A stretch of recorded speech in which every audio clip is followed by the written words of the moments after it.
Face caméra, sans artifice, avec sa voix émue et ses yeux brillants, Céline Dion a révélé à cœur ouvert le 8 décembre 2022 sur les réseaux sociaux ce qui la rongeait depuis des mois, le syndrome de l'homme raide. La chanteuse de 54 ans a expliqué tout en pudeur et franchise pourquoi elle devait annuler à nouveau 8 concerts prévus pour l'été 2023 et reporter à 2024 son Courage World Tour européen. Maman des jumeaux Nelson et Eddie, 12 ans, et de René Charles, bientôt 23 ans, la veuve de René Angélil veut surmonter cette épreuve à l'aide des siens, de son public qui la chérit depuis tant d'années et de la médecine. CIST ainsi que le magazine Gala a expliqué quel traitement elle pourrait suivre.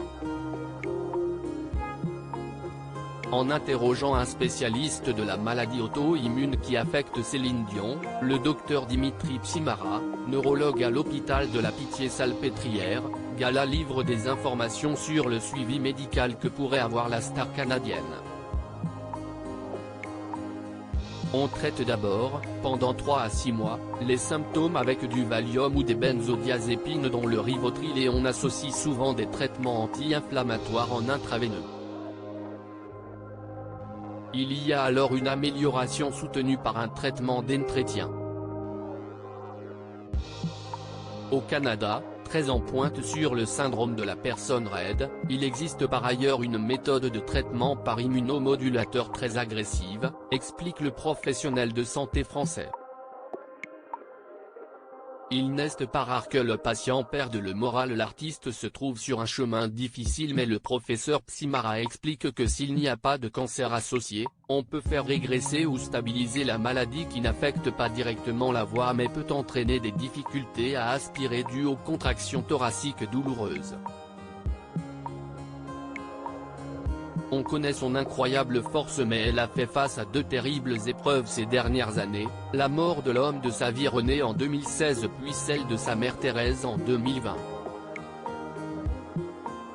La maladie en est une nouvelle qui l'empêche de mener sa carrière comme elle l'aurait voulu.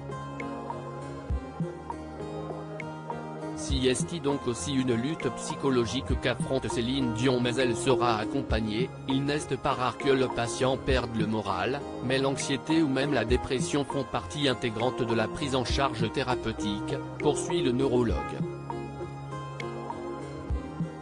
Une autre grande voix a pris la parole pour elle soutenue par son entourage, Céline Dion a reçu des messages d'encouragement des 4 coins de la planète. Parmi ceux-ci, il y a les mots poignants d'Adèle, alors qu'elle était en plein concert à Las Vegas le samedi 10 décembre.